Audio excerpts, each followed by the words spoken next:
The sound of gunshots cracked through the summer air as Florence Sutton pressed her face against the stage coach window, her tear-stained reflection looking back at her. The rolling plains of Wyoming territory stretched before her, beautiful but foreboding, much like her future in Wildwood Creek, the frontier town where her own father had gambled her away in a desperate poker game just 3 nights ago. It was 1876, and Florence had never imagined her life would come to this. At 22, she had been preparing to teach at a small schoolhouse back east when her father's telegram had summoned her west.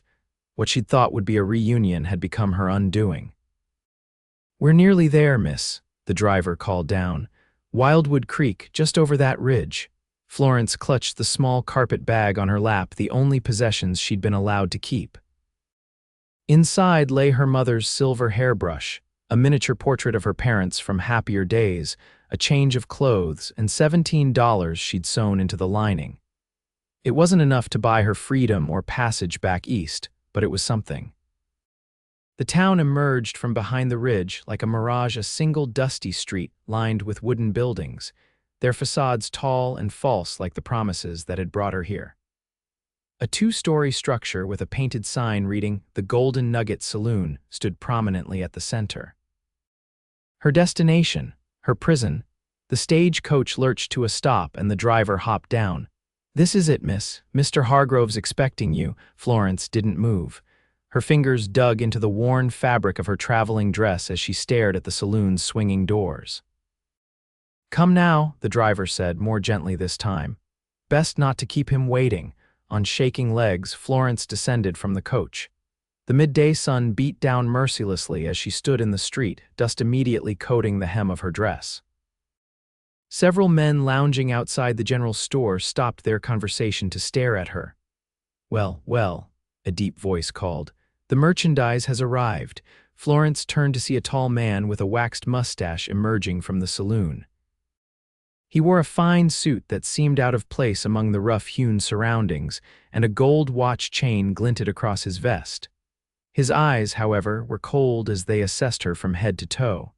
"Tobias Hargrove," he introduced himself with a slight bow that mocked gentility. "Welcome to my establishment, Miss Sutton. Your father described you well, though he failed to mention those remarkable eyes." Florence stiffened. "Mr. Hargrove, there must be some mistake. My father had no right, he had every right," Hargrove interrupted smoothly. "A debt is a debt, and he signed the papers clear as day. You're to work for me until his debt is paid, and that's that." He reached for her arm. "Come inside, there's a room prepared for you upstairs." Florence recoiled. "I will not work in your saloon." Hargrove's smile hardened. "You misunderstand your position, Miss Sutton. This isn't a negotiation. Your father owes me $800, and you'll work as a serving girl until that's paid off. Unless you've got the money on you." The mention of the amount made Florence's heart sink. "It would take years to repay such a sum."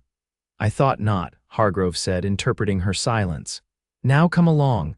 A crowd had begun to gather, watching the exchange with undisguised interest. Florence felt exposed, humiliated, but she stood her ground. "No," she said quietly but firmly. Hargrove's face darkened. He stepped closer, lowering his voice.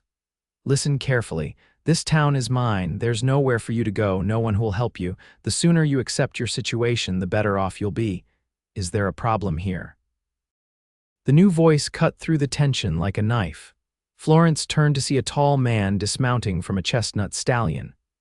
Dust covered his denim trousers and blue shirt, and a worn leather vest hung open over his broad chest. The cowboy hat he wore cast a shadow over his face, but she could make out strong features and piercing blue eyes that assessed the situation quickly. "This doesn't concern you, Vance," Hargrove said tersely. "Vincent," the cowboy corrected, pushing his hat back slightly. "Vincent York. And when I see a lady in distress on a public street, it becomes my concern." He stepped forward, and Florence noticed the gun belt around his hips. He didn't touch the weapon, but his stance suggested he knew how to use it. "The lady isn't in distress," Hargrove countered. "She's simply new to town and getting acquainted with her obligations." Vincent's gaze shifted to Florence. "Is that so, miss?" Florence gathered her courage. This man claims my father lost me in a poker game. He says I'm to work in his saloon to repay a debt. Something dangerous flickered in Vincent's eyes. Is that legal where you come from, Hargrove? It's a contract, Hargrove replied smoothly. Her father signed it willingly. Did you sign it? Vincent asked Florence directly. No, she answered. I knew nothing about this until 3 days ago. Vincent nodded slowly. Well then, seems to me there's no binding agreement with the lady herself. He turned to Hargrove. I'll settle her father's debt, Hargrove laughed. You, since when does a ranch hand have $800? I've been saving, Vincent replied evenly. And I just sold a prime herd to the army. I can write you a bank draft right now. The saloon owner's smile vanished. She's not for sale. Everything's for sale with you, Hargrove. Vincent stepped closer, his voice dropping so only Hargrove and Florence could hear. And she's not something to be sold. She's a person. Now, will you take my money, or shall we involve Judge Perkins in this matter? A tense silence fell. The growing crowd watched intently as Hargrove's face reddened with barely contained fury. 850, Hargrove finally spat. For my trouble, Vincent didn't hesitate. Done. Florence could barely process what was happening as Vincent pulled a small leather-bound checkbook from his vest pocket and wrote out the draft. She watched, stunned, as he handed it to Hargrove. I'll expect any papers my father signed to be nullified, she managed to say. Hargrove glared at her, then at Vincent. Wait here. He disappeared into the saloon, returning moments later with a folded document which he thrust at Vincent. There, satisfied. Vincent examined the paper carefully before folding it and tucking it into his vest. We're done here. The saloon owner glanced between them, then sneered. Enjoy your purchase, York.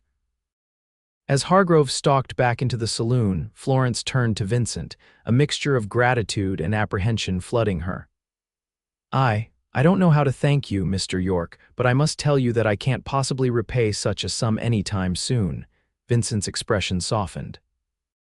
I didn't expect you to, Miss Sutton. Then why would you do this for a stranger? He looked at her directly then, and something in his gaze made her heart quicken. Because no person should be treated as property, he said simply. Then he added, more quietly so only she could hear. And because the moment I saw Hargrove lay his hands on you, I knew you'd be my wife, not his girl. Florence gasped. Your wife, sir, I think you misunderstand. I'm grateful for your intervention, but I cannot not right away, Vincent clarified, a hint of a smile touching his lips. I'm offering you a safe place to stay, Miss Sutton. My ranch is about 5 miles outside of town. I employ a housekeeper, Mrs. Clemson, who's a respectable widow. You can stay there, help with the household, until you decide what you want to do next. And if I want to return east, Florence asked cautiously, then I'll help you arrange it, he answered without hesitation. I meant what I said about you not being property. That includes not being my property either. Relief flooded through her, though she couldn't help but notice the curious mixture of disappointment that accompanied it. I don't know what to say, she admitted. Say you'll come to the ranch, Vincent replied. At least until you figure out your next move. Florence glanced around at the dusty town, at the curious onlookers, at the saloon where she'd nearly been forced to work. Then she looked back at the tall cowboy with the kind eyes who'd just spent a small fortune to help a woman he'd never met. Yes, she said finally. I'll come to your ranch. Thank you, Mr. York. Vincent nodded, then gestured to his horse. Shall we then? I'm afraid I didn't bring the wagon today, so you'll have to ride with me. As Florence allowed him to help her onto the horse before swinging up behind her, she couldn't help but wonder what sort of man would spend a fortune freeing a stranger, and what sort of man would declare his intention to marry her in the same breath. The ride to Vincent's ranch took them through rolling grasslands dotted with wildflowers and patches of scrub oak. Florence sat stiffly in front of him, acutely aware of his arms on either side of her as he held the reins. She'd never been this close to a man who wasn't family, and the impropriety of it made her cheeks burn. You can relax, Miss Sutton, Vincent said after they'd been riding in silence for some time. I promise I won't let you fall. It's not falling I'm worried about, Mr. York, she replied honestly. He chuckled, the sound rumbling through his chest against her back. Fair enough, but for what it's worth, my reputation in these parts is solid. Ask anyone in Wildwood Creek." "Is that supposed to reassure me?" "I just witnessed how much influence Mr. Hargrove has in that town." "Not everyone bows to Hargrove," Vincent countered. "Judge Perkins for one, Sheriff Miller for another, though he treads carefully, and most of the ranchers in the area, including you, especially me." There was steel in his voice. "We have a history, Hargrove and I, one that predates your arrival." Florence wanted to ask more, but they crested a hill, and the view before them stole her words. A sprawling ranch spread across the valley below a large two-story house painted white with green shutters, several outbuildings, corrals filled with horses, and in the distance, grazing cattle dotting the landscape. "Welcome to the Double Y," Vincent said, a hint of pride in his voice. "It's beautiful," Florence breathed. "You own all of this, my brother and I do. He manages the cattle operation while I handle the horses. We breed and train some of the finest stock in the territory." As they approached the main house, a plump woman with silver-streaked hair emerged onto the porch, shading her eyes against the sun. "Vincent York," she called. "Who in heaven's name have you brought home this time?" Vincent grinned as he reined in his horse. "Mrs. Clemson, this is Miss Florence Sutton. She'll be staying with us for a while. Miss Sutton, this is Mrs. Edith Clemson, the finest housekeeper west of the Mississippi." Mrs. Clemson snorted at the flattery but approached with curious eyes. "A pleasure, miss. Though I wish this one had given me some warning." "I apologize for the imposition," Florence said as Vincent helped her dismount. Her legs felt wobbly after the long ride. "Nonsense," Mrs. Clemson said, eyeing her appraisingly. "We've plenty of room, but you look about done in, poor dear. Come inside and I'll fix you something to eat while Vincent explains himself." Florence followed gratefully, the promise of food reminding her that she hadn't eaten since early morning. The interior of the house surprised her. It was well appointed with solid furniture, colorful rugs, and shelves lined with books.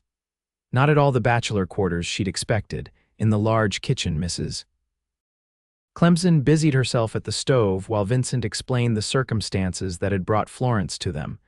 The housekeeper's expression grew increasingly stormy as she listened. "That Tobias Hargrove is the devil himself," she declared when Vincent finished. "Selling a girl like she's cattle." "In this day and age, that's why I brought her here," Vincent said. "Miss Sutton needs a safe place until she decides her next steps." Mrs. Clemson nodded decisively. "The blue bedroom upstairs should do nicely. It gets the morning sun." She turned to Florence. "Don't you worry, miss. No one will bother you here." "Thank you," Florence said, touched by the woman's immediate acceptance. "I can help with household duties. I don't want to be a burden." "We'll sort all that tomorrow," Mrs. Clemson said, placing a bowl of stew in front of her. "For now, eat." As Florence ate the hearty stew, she became aware of Vincent watching her from across the table, a thoughtful expression on his face. "I meant what I said in town," he said quietly when Mrs. Clemson stepped outside to the root cellar. Florence set down her spoon. "About helping me return east if I wish." "That too," he acknowledged. "But I was referring to the other thing." Her cheeks warmed. "Mr. York, you don't even know me." "I know enough," he said simply. "I know you have courage. I saw how you stood up to Hargrove when most would have crumbled. I know you have principles from how you spoke about your situation. The rest." He shrugged. "Well, that's what courting is for, isn't it?" "Courting." Florence nearly choked on her stew.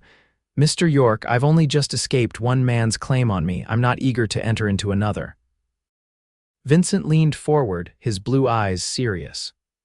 "There's a world of difference between Hargrove's claim and what I'm proposing. I'm asking for a chance to get to know you, nothing more, and I'm offering you the same chance to know me."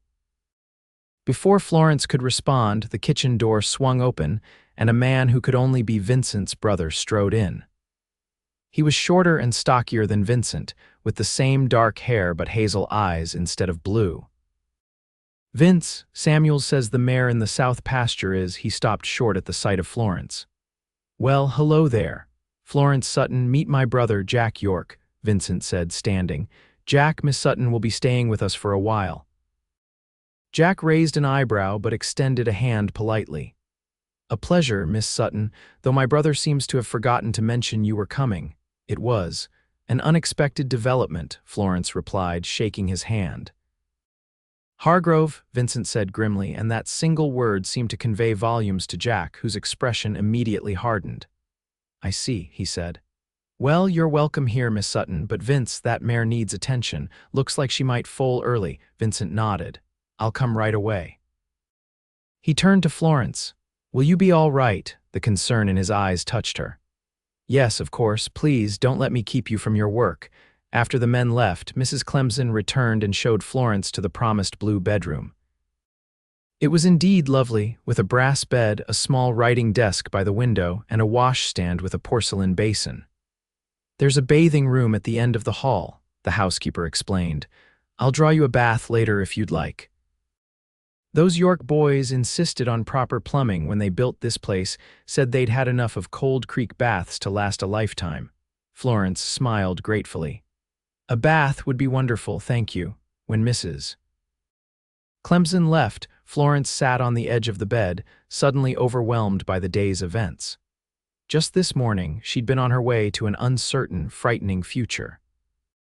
Now she was in a beautiful home, safe for the moment, but with a cowboy downstairs who declared his intention to make her his wife after knowing her for all of 5 minutes.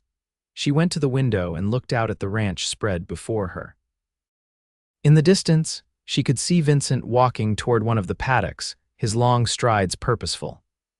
She wondered what kind of man he really was, one who would spend a fortune to rescue a stranger, who owned a prosperous ranch, who spoke of courting when he'd barely learned her name. As the sun began to set, casting long shadows across the yard, Florence realized that for the first time in days, she felt something close to hope. The days that followed fell into an unexpected rhythm. Florence rose early each morning, helping Mrs. Clemson with breakfast before the men came in from their first chores. Vincent always greeted her with quiet politeness, never pushing or making demands, but she often caught him watching her when he thought she wasn't looking. She learned more about the York brothers as she settled into ranch life. They had come west after the war between the states, buying the neglected property for a song, and building it into one of the most successful operations in the territory through sheer determination and hard work. Vincent had a gift with horses that bordered on magical, while Jack handled the business side of things with shrewd intelligence. A week after her arrival, Florence was hanging laundry in the yard when Vincent approached, leading a gentle-looking Palomino mare. "Good morning, Miss Sutton," he said, removing his hat. "I thought you might like to see more of the ranch than just the house and yard." Florence glanced at the horse warily. "I'm afraid I don't know how to ride, Mr. York." "Then it's high time you learned," he replied with a smile. "This is Buttercup. She's about the sweetest-tempered horse you'll ever meet, perfect for beginners." Mrs. Clemson poked her head out the kitchen door. "Go on, girl," she encouraged. "I can finish up here. Do you good to get some air." After a moment's hesitation, Florence nodded. "Very well, but I'm not dressed for riding." "We can remedy that," Vincent said. He whistled to a young ranch hand who came running. "Tommy, fetch one of those split riding skirts from the tack room, would you? The one Mrs. Miller left when she visited last month." Soon Florence found herself changed into the practical garment, seated somewhat nervously atop Buttercup with Vincent leading the mare around the corral. "You're a natural," he encouraged as she gradually relaxed into the saddle. "Just keep your back straight and your heels down." "This isn't so difficult," Florence admitted after a while, "though I imagine it's rather different at a gallop," Vincent laughed. "We'll save galloping for another day. For now, let's try you holding the reins yourself." Under his patient instruction, Florence gained confidence. By midday, she was guiding Buttercup around the corral independently, a sense of accomplishment warming her chest. "Ready to venture beyond the fence?" Vincent asked, mounting his own horse, the chestnut stallion she remembered from town. "I suppose so," Florence agreed, though her heart quickened at the prospect.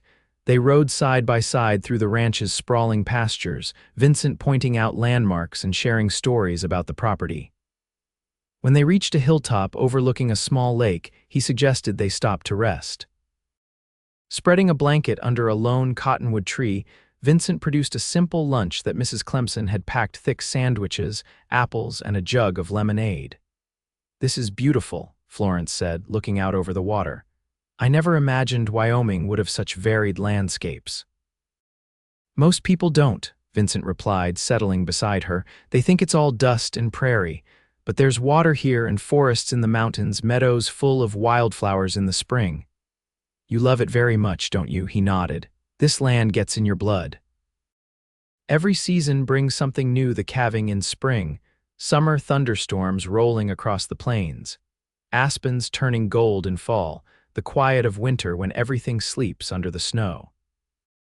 Florence studied him as he spoke, noticing how the hardness that seemed to surround him in town had softened here in the open air.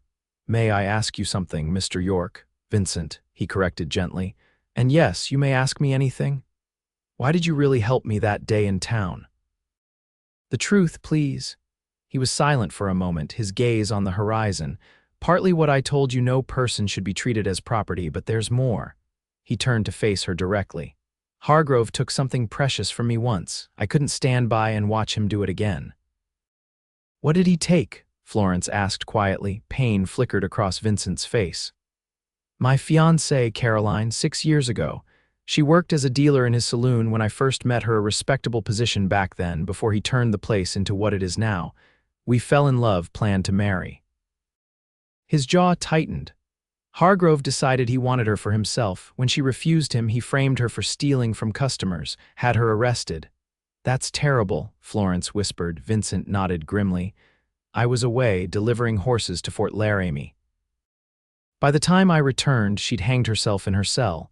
Couldn't bear the shame, the note said, but I never believed it. Caroline was stronger than that. You think Hargrove? I can't prove anything, Vincent said, but yes, I think he either drove her to it or made it look that way.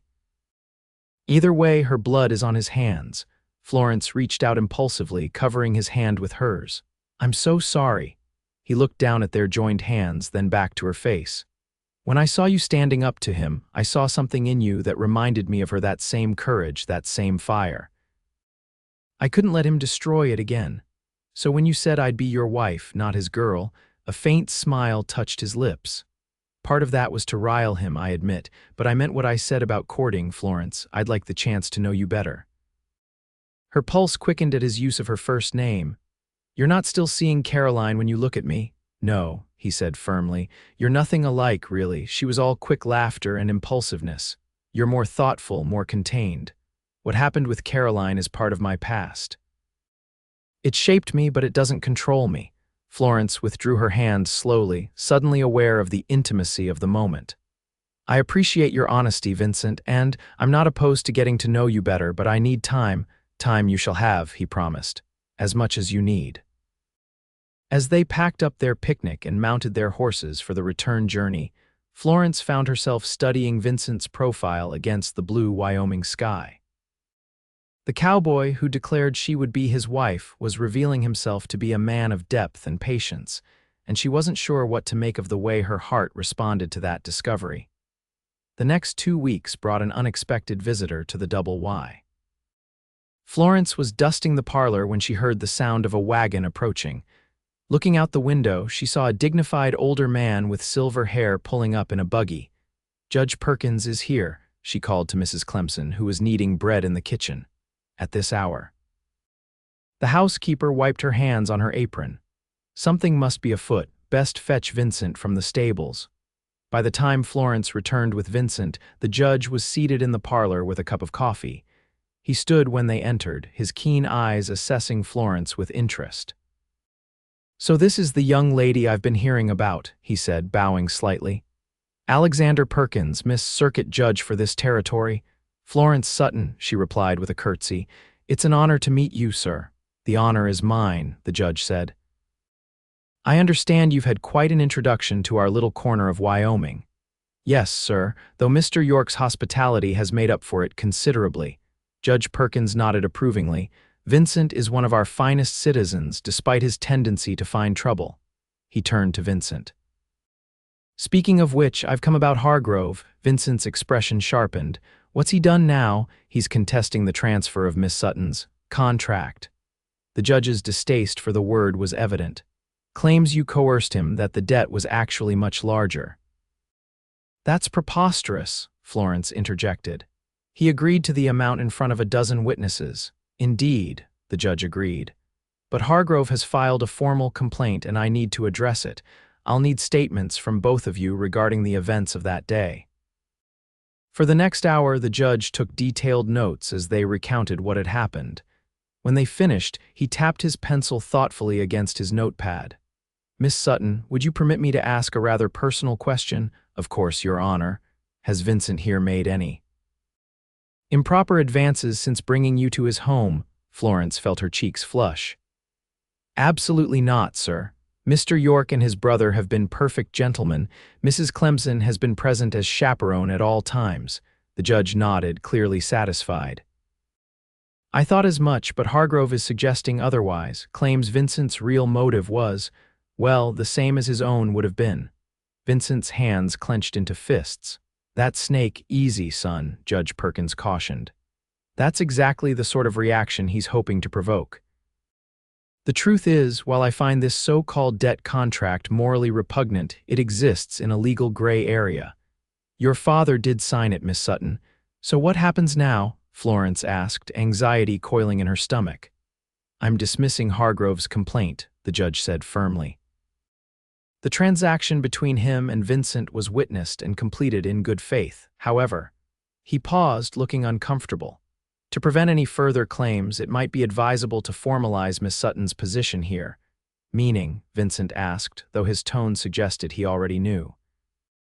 Either employment with proper documentation or, the judge cleared his throat, a more permanent arrangement. The implication hung in the air, making Florence's heart race. Marriage. The judge was suggesting marriage as a solution. That's a decision for Miss Sutton to make, Vincent said quietly. I won't have her pushed into anything, not even to thwart Hargrove. Judge Perkins smiled slightly. Well said. In the meantime, I've instructed Sheriff Miller to warn Hargrove against further harassment.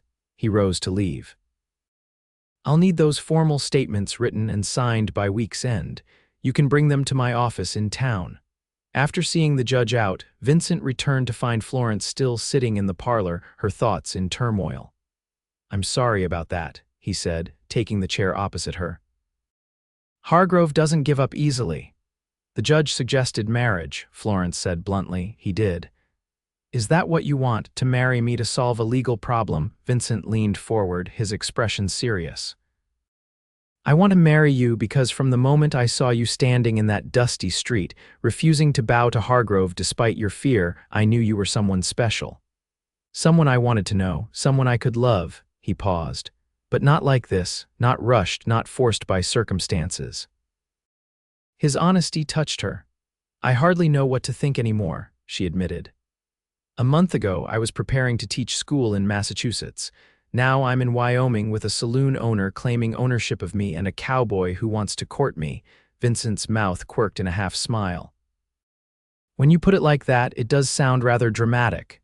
His expression sobered. What do you want, Florence? Truly, she considered the question carefully. I want to be free to make my own choices. I want to feel safe. I want... She hesitated, then continued softly, I want to understand this feeling I have when I'm with you. Something kindled in his eyes. And what feeling is that? Like I've found something I didn't know I was looking for, she whispered. The tension between them was palpable as their gazes held. Florence was acutely aware of how improper this conversation was, how her mother would be scandalized by her frankness. Yet here in this Wyoming ranch house, the rigid rules of her Eastern upbringing seemed as distant as the life she'd left behind. I need to go into town tomorrow to deliver those statements to Judge Perkins, Vincent said finally. Would you accompany me? I'd like to show you there's more to Wildwood Creek than your first impression suggested. Florence hesitated, thinking of Hargrove. Is it safe? With me, yes, Vincent assured her. And it would do you good to meet some of the decent folk in town. After considering for a moment, she nodded. Very well, I'll go with you. The next morning dawned clear and cool. Florence dressed with care in a blue calico dress that Mrs. Clemson had altered to fit her, pinning her hair up neatly beneath a small straw hat. When she descended the stairs, she found Vincent waiting in the foyer, looking unusually formal in a clean black vest over a white shirt. his usual dusty cowboy hat replaced by a newer one. "You look beautiful," he said simply. "Thank you," she replied, pleased by the sincerity in his voice. "You look quite handsome yourself." They took the buggy rather than riding horseback, which Florence appreciated as it allowed her to maintain a proper appearance when they arrived in town. As they approached Wildwood Creek, she felt her anxiety rising, memories of her first day there still fresh.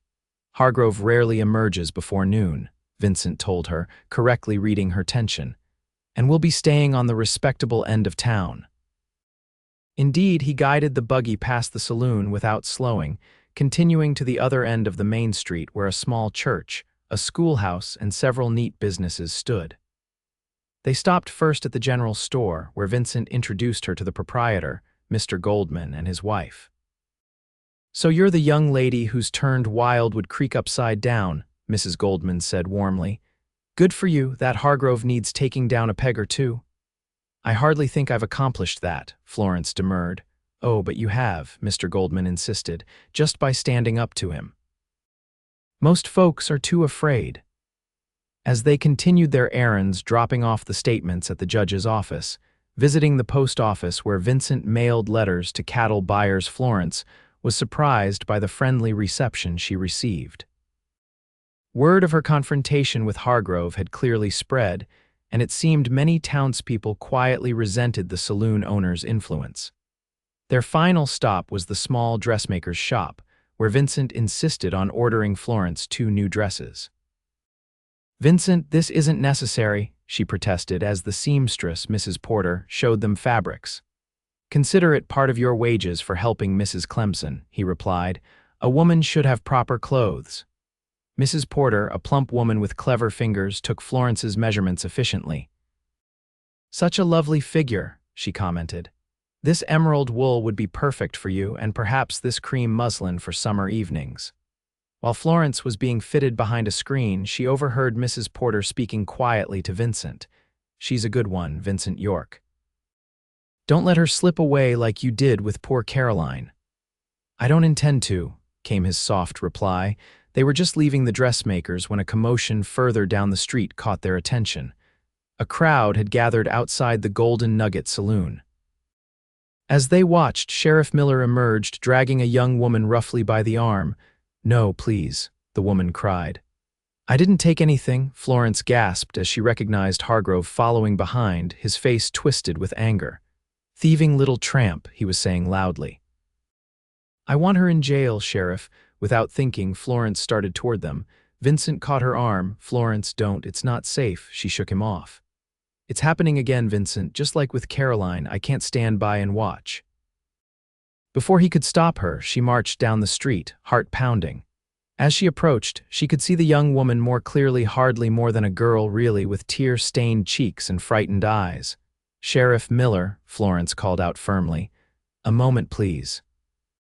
The sheriff turned, surprise evident on his weathered face. "Miss Sutton, this doesn't concern you." "I believe it does," she replied, aware that Vincent had come to stand beside her. "What is this young woman accused of?" Hargrove stepped forward, his eyes cold as they landed on Florence. My, Vincent's little pet ventures out of her cage," he sneered. "This girl stole money from my cash box. It's a simple matter." "Did anyone see her do it?" Florence challenged. "I don't need witnesses in my own establishment," Hargrove snapped. The young woman looked up at Florence with desperate eyes.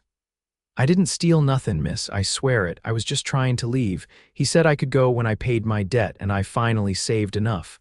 Understanding dawned on Florence. Another debt, another trapped young woman.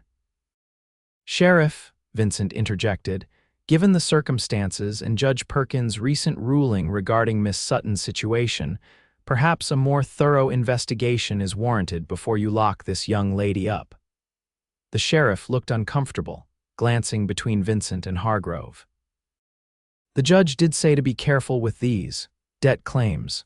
Hargrove's face darkened with fury. "This is different. She's a common thief. How much does she allegedly owe you?" Vincent asked calmly. $120, the girl answered quickly. "And I have it right here." She pulled a small pouch from her bodice.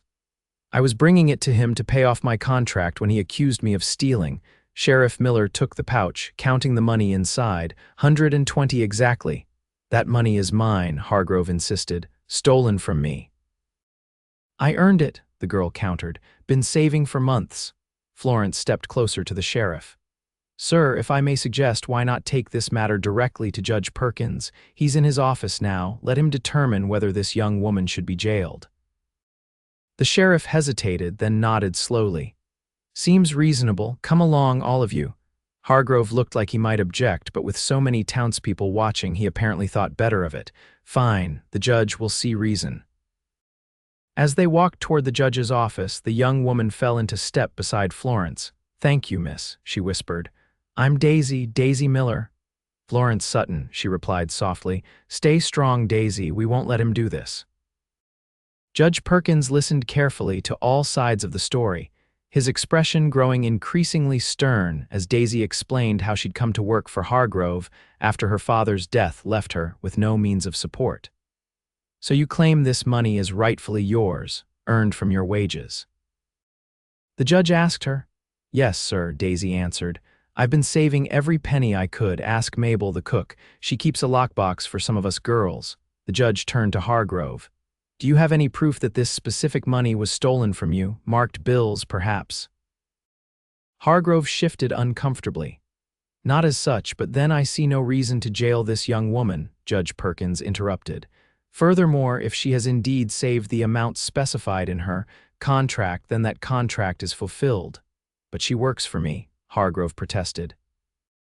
She can't just leave. Actually, she can, the judge countered.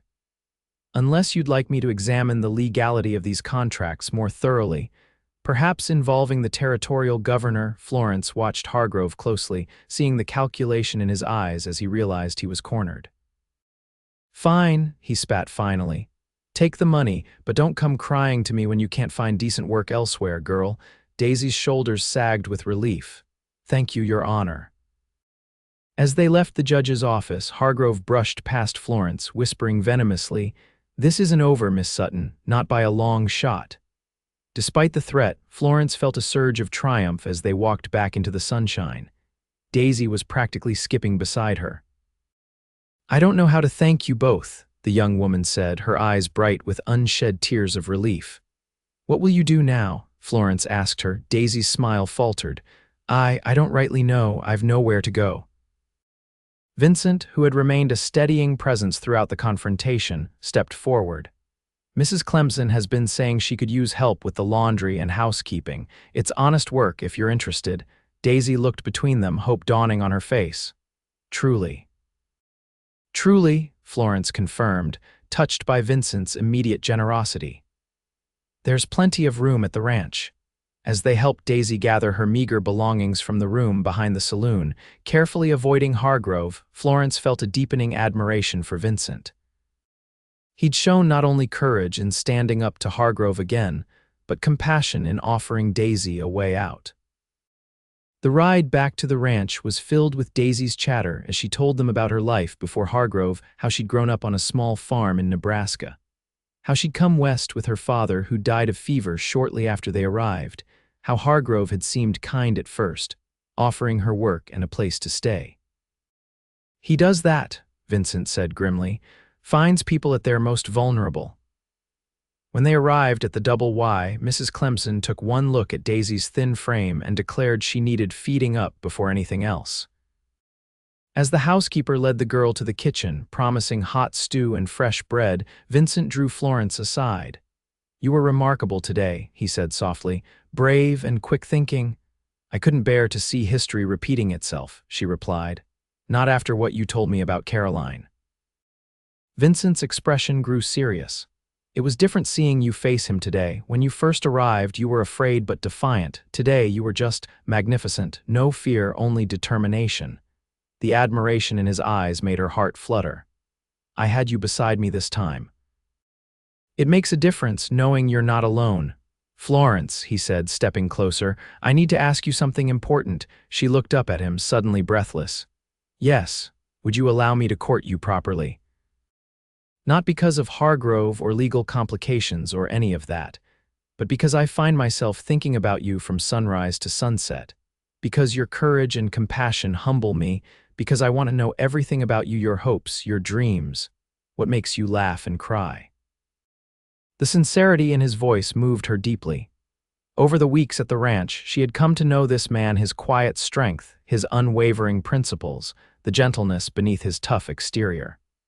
She'd seen how he treated everyone with respect, from Mrs. Clemson to the youngest ranch hand. She'd witnessed his patience with frightened horses and his fierce protectiveness toward those he cared about. "Yes, Vincent," she answered softly, "I would like that very much." The smile that lit his face was like the sun breaking through clouds. Tentatively, he reached for her hand, bringing it to his lips for a gentle kiss that sent warmth spiraling through her. "Thank you," he whispered. As they walked back to the house together, Florence realized that somehow, in this unexpected place with this unexpected man, she had found something she hadn't known. She was searching for the promise of a future filled with respect, courage, and perhaps, in time, love. The weeks that followed brought a new rhythm to life at the Double Y Ranch. With Daisy's help, the household ran even more smoothly, allowing Florence time to explore other interests. She discovered a small library in Vincent's study and began reading voraciously books on Western flora and fauna, histories of the territory, even dime novels about frontier life that made her smile at their exaggerations. Vincent courted her with thoughtful attention to propriety.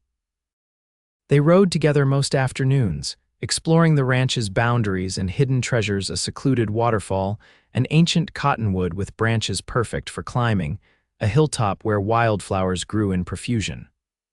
Always Mrs. Clemson or Daisy would accompany them, but they found moments of privacy for conversation. Florence learned that Vincent had been born in Pennsylvania, the son of a blacksmith. He'd fought briefly in the war before being wounded at Gettysburg and sent home. After his recovery, restlessness had driven him west with his brother Jack, both seeking something they couldn't name. "When did you know this was home?" she asked him one evening as they sat on the porch swing, Mrs. Clemson knitting nearby. Vincent considered the question, watching the sunset paint the distant mountains gold and purple. "There wasn't one moment exactly, more a gradual realization that I'd stopped looking beyond the horizon, that what I wanted was right here." "And now," she prompted softly, his eyes met hers. "Now what I want is wherever you are." Such declarations still made her blush, but she no longer doubted his sincerity.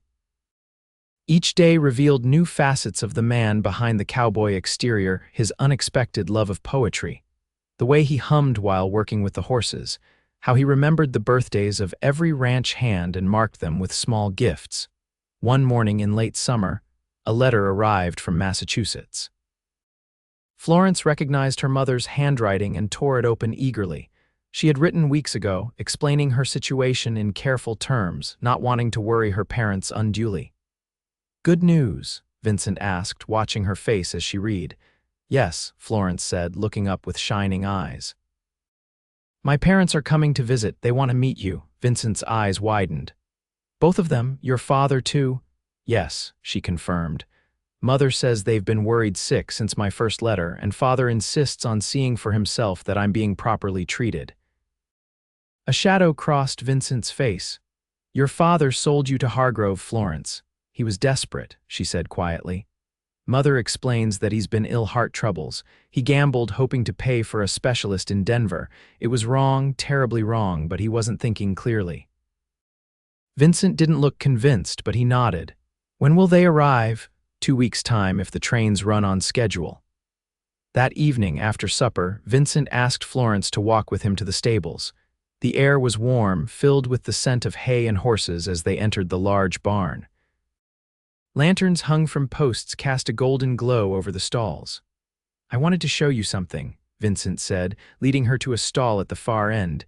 Inside, Buttercup, the gentle mare Florence had learned to ride on, was nuzzling a wobbly-legged foal. "Oh," Florence exclaimed softly. "She had her baby. When?" "Just this morning," Vincent replied, watching Florence's delight with a tender expression. "A healthy filly. I thought you might like to name her." Florence knelt by the stall, entranced as the foal tottered toward her, curious. She's perfect, she whispered. What about Hope? Hope, Vincent repeated. It suits her. He hesitated, then added, I'd like her to be yours, Florence. She looked up in surprise. Mine, but I couldn't. You've become quite the horsewoman these past months, he said with a smile. By the time Hope is ready to ride, you'll be more than capable. His expression grew more serious. That is, if you plan to stay. The question beneath his words was clear. Florence rose, brushing straw from her skirt as she considered her answer carefully. When I first came here, I thought only of returning east as soon as possible, back to the life I knew, the plans I'd made. She met his gaze steadily. But now I can't imagine leaving, this place, these people, it's become home, Vincent. The hope that bloomed in his eyes made her heart race.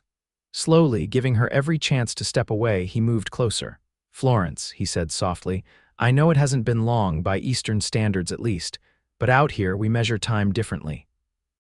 By seasons, by the growth of things planted, by changes in ourselves. He took her hands in his. I love you. I think I've loved you since that first day in town when you stood your ground against impossible odds.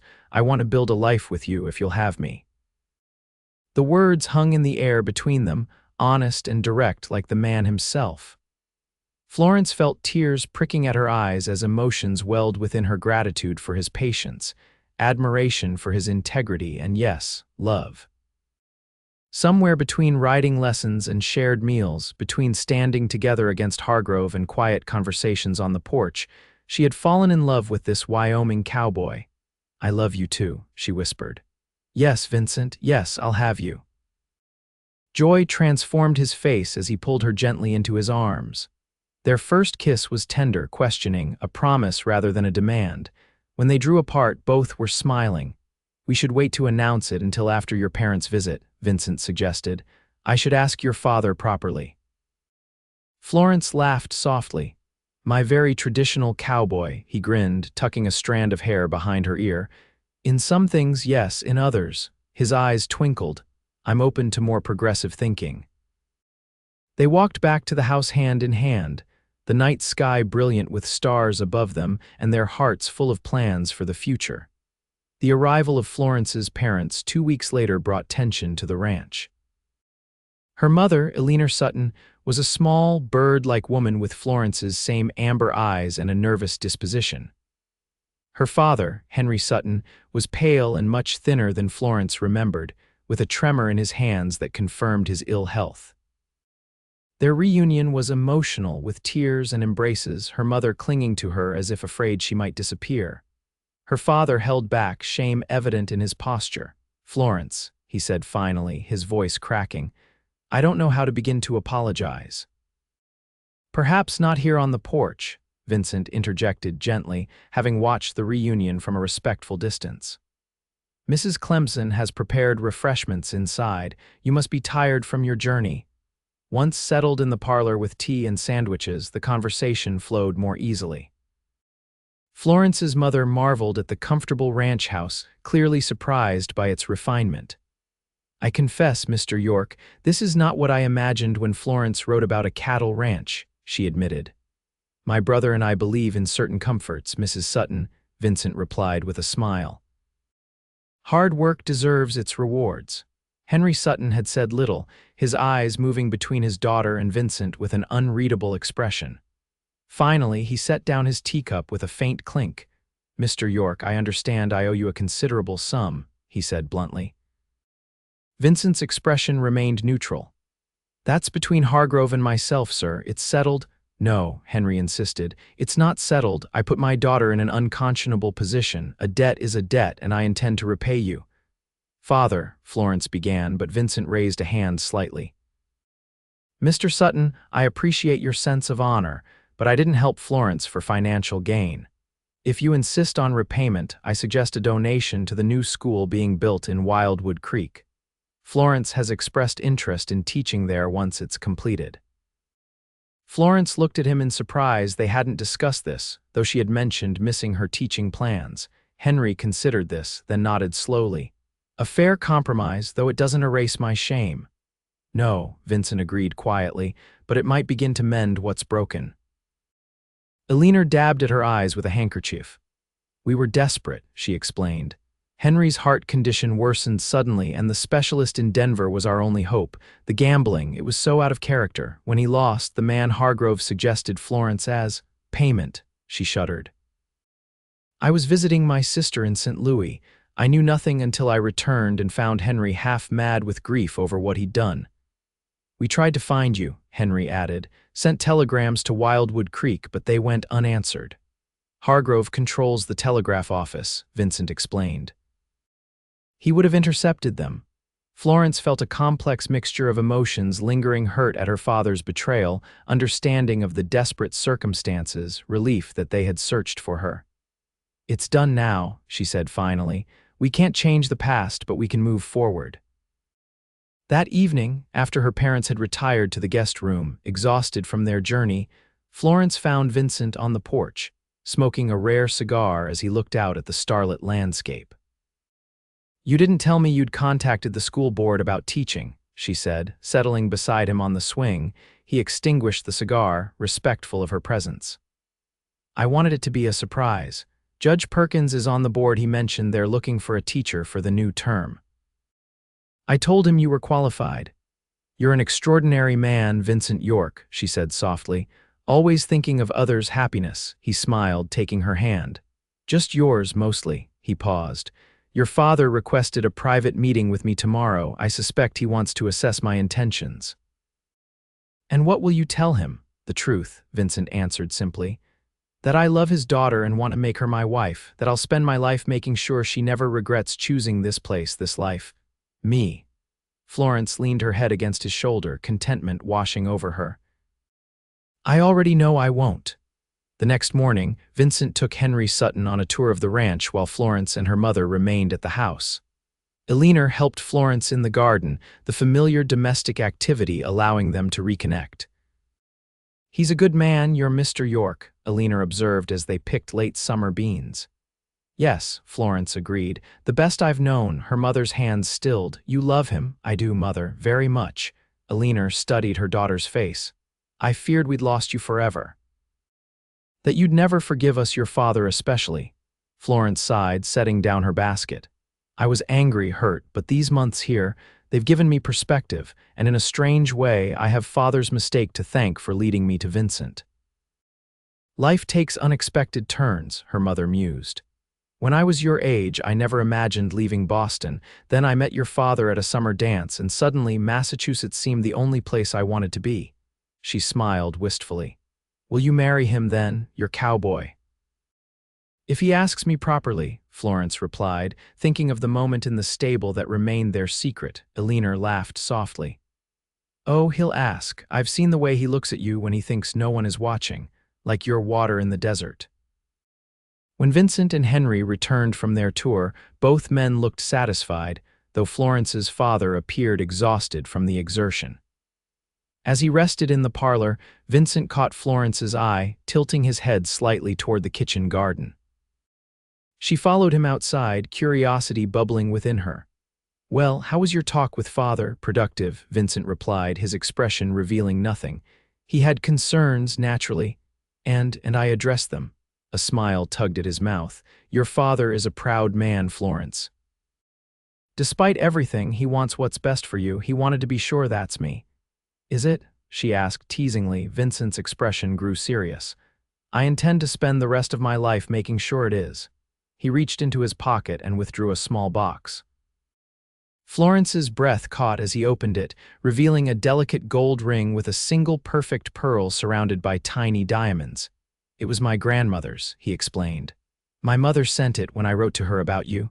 You wrote to your mother about me, of course. I told her I'd found the woman I want to spend my life with. He took her hand. Florence Sutton, will you do me the extraordinary honor of becoming my wife? With tears blurring her vision, Florence nodded. Yes, Vincent, yes, with all my heart. He slipped the ring onto her finger, then drew her into his arms for a kiss that held all the promise of their future together. They announced their engagement at dinner that evening, to the delight of everyone gathered around the table. Jack proposed a toast, his usually gruff manner softening as he welcomed Florence officially to the family. Mrs. Clemson dabbed at her eyes, declaring she'd known from the start they were meant for each other. Even Daisy joined the celebration, her own life having blossomed at the ranch where she'd discovered a talent for bookkeeping, and now helped Jack with the ranch accounts. Later that night, as Florence stood at her bedroom window watching moonlight silver the landscape, she reflected on the extraordinary journey that had brought her to this place. From the terror of being sold to Hargrove to the joy of finding love with Vincent, it seemed almost unbelievable. A soft knock at her door roused her from her thoughts. Opening it, she found her father standing there, looking uncertain. "May I come in for a moment?" he asked. Florence nodded, stepping aside. Henry entered, his gaze immediately drawn to the ring on her finger. "Your mother had a similar reaction when I proposed," he said with a faint smile, "though I couldn't offer her anything so fine." "Father, please, let me speak," he interrupted gently. "I've rehearsed this 100 times on the journey here." He took a deep breath. "What I did was unforgivable. I betrayed you in the worst possible way. I've relived that moment of desperation every day since, wishing I could take it back." "I understand why you did it," Florence said quietly. "You were trying to save yourself for Mother's sake." Henry shook his head. "That doesn't excuse it." "Nothing could." He reached for her hands, holding them tentatively. "But seeing you here, seeing the woman you've become, the life you're building, perhaps some good has come from my terrible mistake." "It has," she assured him, "though the path was difficult." "York is a fine man," her father continued.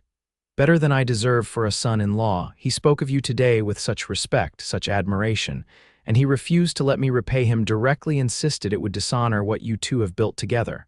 Florence smiled. "That sounds like Vincent." "He asked my blessing," Henry said, his voice growing husky with emotion. "After everything, he still honored that tradition. I don't deserve such consideration." "Perhaps not," Florence agreed, "but that's who he is. And it's who I'm trying to be, someone who chooses forgiveness over bitterness, who builds rather than destroys." Her father's eyes filled with tears. "My beautiful, wise daughter, how did you become such a remarkable woman?" "I had good teachers," she said softly, "and some difficult lessons." Henry embraced her then, his thin frame shaking with silent sobs. Florence held him, her own tears flowing freely as years of pain and misunderstanding began to heal. When he finally pulled away, wiping his eyes with a handkerchief, Henry looked years younger, as if a great burden had been lifted. "I give you both my blessing," he said formally, "though I suspect you'd proceed with or without it." Florence laughed. "We would, but I'm glad to have it all the same." The weeks that followed were filled with wedding preparations. Florence's parents extended their visit, with her father's health actually improving in the clean mountain air. The wedding was set for early October, when the aspen trees would be gold and the weather still mild. Judge Perkins would perform the ceremony, and the entire town of Wildwood Creek, or at least the respectable portion of it, was invited to the celebration afterward. Mrs. Clemson and Daisy threw themselves into planning, while Jack supervised the construction of a small house on the property where Vincent and Florence would live after their marriage. "We'll need our privacy," Vincent explained when he showed her the half-built structure. And Jack snores something fierce. 2 days before the wedding, as Florence was trying on her completed wedding dress, a creation of ivory silk that Mrs. Porter had outdone herself on, a commotion outside drew their attention. "Fire!" someone shouted. "Fire at the schoolhouse!" Vincent and Jack rushed toward town with several ranch hands, leaving the women to wait anxiously. When they returned hours later, soot-streaked and exhausted, the news was grim. "The school's gone," Vincent reported, accepting a cup of coffee from Mrs. Clemson. "Nothing left but ashes." "How did it start?" Florence asked, horrified by the loss of the building where she'd hoped to teach. Vincent's expression darkened. "It was deliberate. Coal oil splashed on the back wall, according to Sheriff Miller." "Hargrove," Jack spat. "Has to be, he's been quiet too long." "The sheriff thinks the same," Vincent confirmed, "but there's no proof. Hargrove was playing cards in his saloon all evening, plenty of witnesses." Florence sank into a chair, dismay washing over her. All those books, the supplies, the children were to start lessons next week. Vincent knelt beside her, taking her hands. "We'll rebuild," he promised. "Better than before. The whole town is already pledging support." Despite his reassurance, a shadow had fallen over their wedding preparations. The next day brought more troubling news when Judge Perkins arrived at the ranch, his expression grave. "There's been a development," he announced once they'd gathered in the parlor. "Hargrove has filed a formal complaint with the territorial governor claiming that Vincent abducted Florence and is holding her against her will." "That's absurd," Florence exclaimed. "My parents are here. They can testify that I'm here willingly." "Indeed," the judge agreed. "And I've already written to the governor explaining the circumstances. But Hargrove is clever. He's claiming that you, Mr. Sutton, were coerced into supporting this arrangement, fearing for your daughter's safety." Henry Sutton bristled. "That's preposterous. I'll speak to the governor myself." "I'd advise against traveling right now," the judge cautioned. "Your health, for one thing, and for another, Hargrove has men watching the roads. I suspect he's hoping for an incident that would support his claims." "So we're trapped here?" Elinor asked, her voice rising with anxiety. "Not trapped," Judge Perkins clarified. "Just proceeding with caution. I believe the governor will dismiss these claims once he receives my letter and statements from all of you. But until then, it would be wise to postpone any significant events." The implication was clear: the wedding should be delayed. "No," Florence said firmly, surprising everyone. "We will not allow Hargrove to dictate our lives. The wedding will proceed as planned." Vincent studied her face. "Are you certain we can wait?" "I'm certain," she replied, steel in her voice. "If we postpone, he wins. He'll keep finding ways to interfere. It has to stop, Vincent." A slow smile spread across his face. "That's my girl." Judge Perkins looked concerned but nodded. "Very well. But I suggest we move the ceremony here to the ranch rather than in town. Safer for all concerned." As the judge left, promising to return with the sheriff as protection for the wedding day, Florence felt a cold resolve settle over her. Hargrove's vendetta had gone on long enough. It was time to end it. That night, as the household settled into uneasy sleep, Florence slipped downstairs to Vincent's study. She knew he kept a small revolver in his desk drawer. She'd seen him place it there after cleaning it. With trembling hands, she retrieved the weapon, checking that it was loaded as she'd watched him do.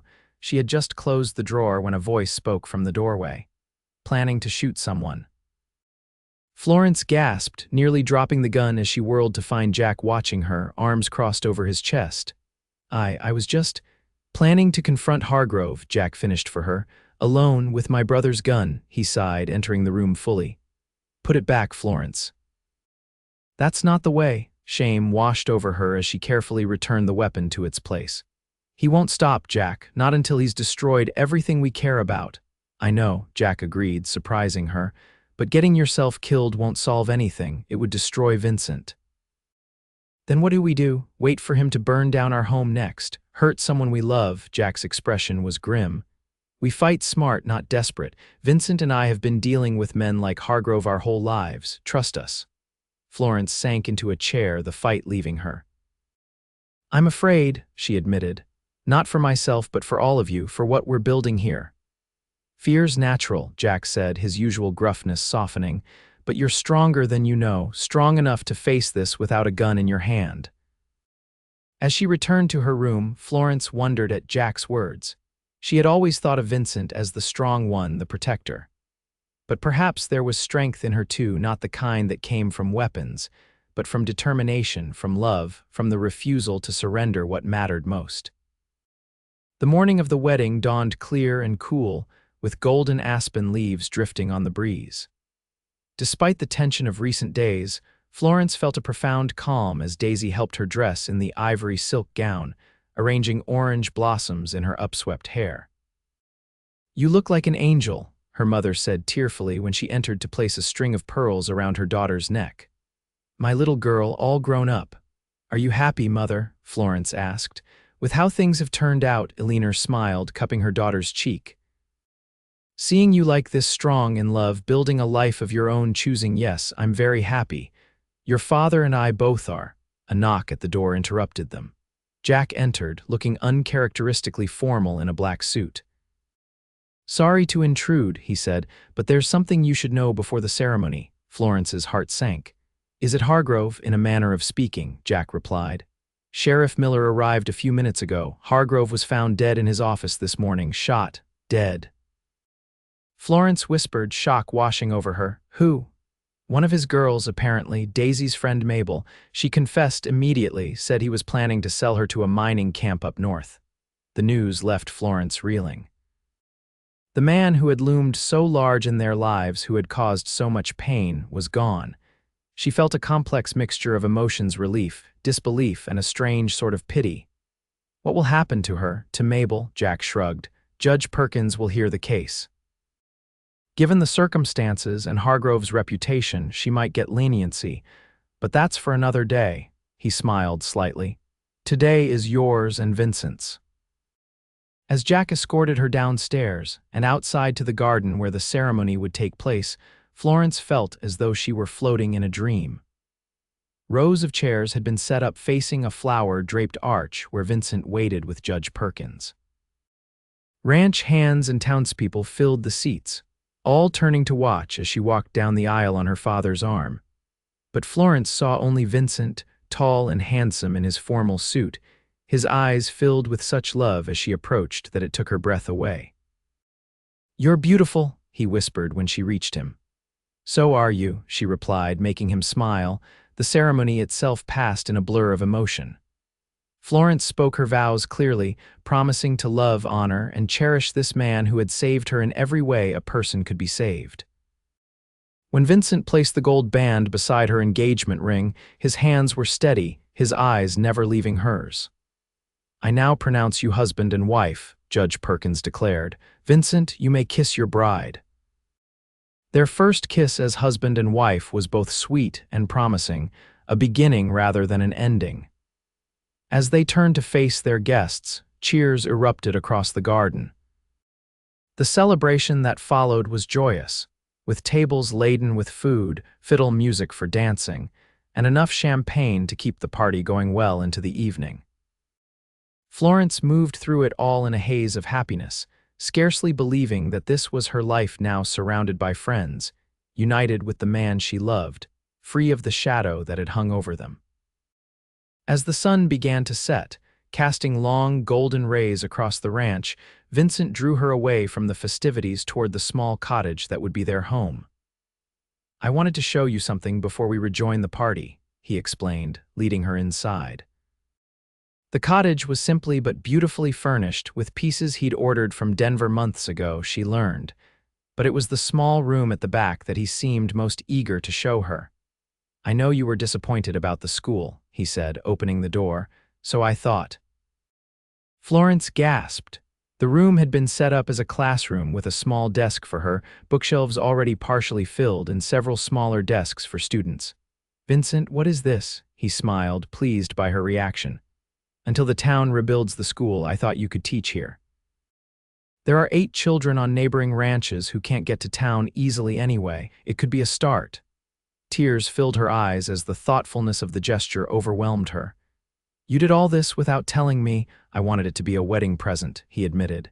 "Jack helped, so did Mrs. Clemson. She knows all the families with school-age children within riding distance." Florence threw her arms around him, overcome with emotion. "Thank you," she whispered. "It's perfect."